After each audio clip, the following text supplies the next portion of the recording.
Have you ever stood in the middle of a busy grocery store, staring at the card reader as it flashes that dreaded declined message?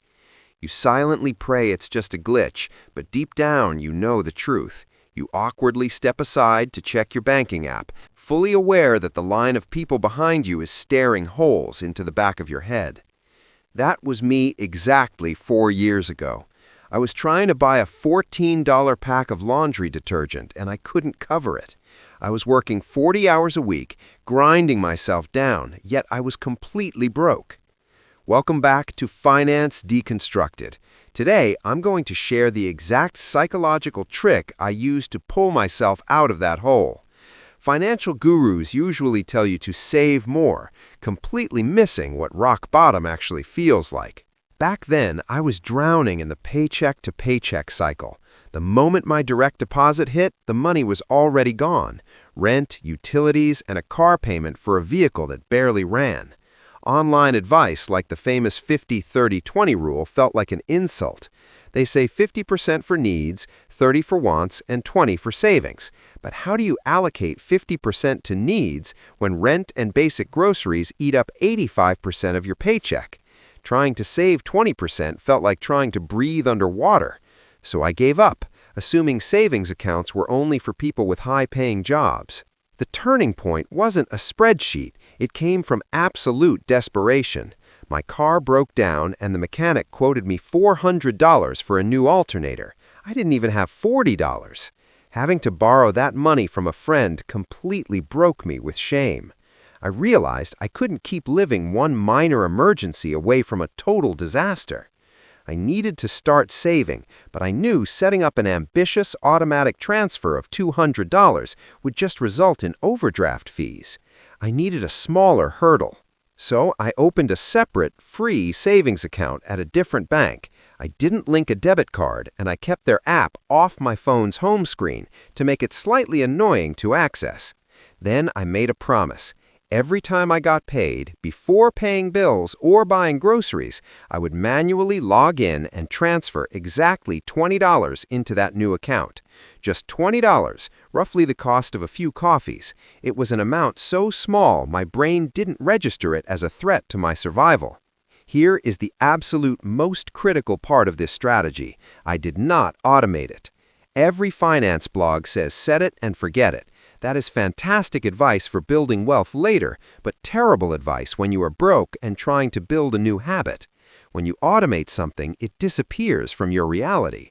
I needed to feel the physical action of opening the laptop, typing 20.00 and clicking transfer.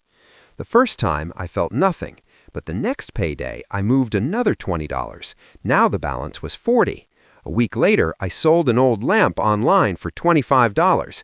Instead of spending it, I manually transferred $20. Now I had $60.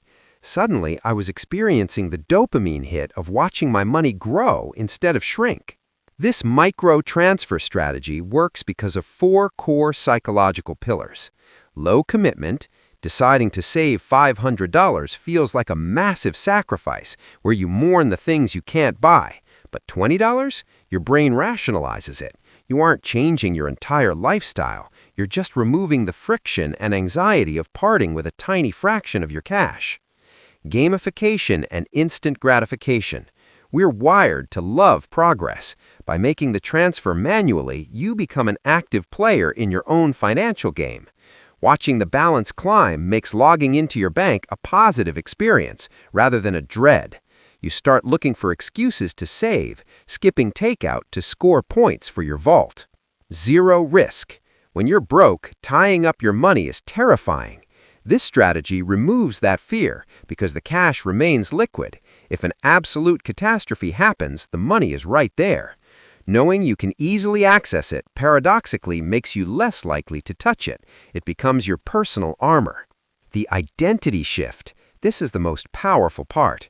When you manually transfer money week after week, your brain stops identifying as a broke person. You start thinking, broke people don't have $500 saved. I guess I'm a saver now. Once your identity changes, your behavior naturally follows. That manual $20 habit changed my entire trajectory. Within months, I saved over $1,000. It wasn't retirement money, but a flat tire wouldn't ruin my life. With this newfound confidence, I tackled bigger financial concepts. I finally had the mental bandwidth to approach my debts using the debt snowball and debt avalanche methods. I used the same gamified approach, making targeted manual payments to my smallest debts first to feel the rush of knocking them out. I also finally audited my bank statements to hunt down invisible leaks. I found unused streaming services and a forgotten gym membership. If you struggle with this, brilliant personal finance apps exist to scan your accounts, manage recurring subscriptions, and negotiate bills for you. Using technology is incredibly smart, but only after you've built the fundamental human habit of keeping your money. Money isn't just math, it's psychology, emotion, and habit. If you're watching this and feeling like you're drowning, forget the massive spreadsheets and aggressive budgeting rules for a minute. Start with the lowest possible hurdle. Open an account, manually move $20, do it again next week, and watch the number grow. Let yourself feel the pride of building a safety net brick by tiny brick. If this resonated with you, drop a comment below. Hit like, subscribe, and turn on notifications so we can keep deconstructing the financial world together. I'll see you in the next one. Keep building.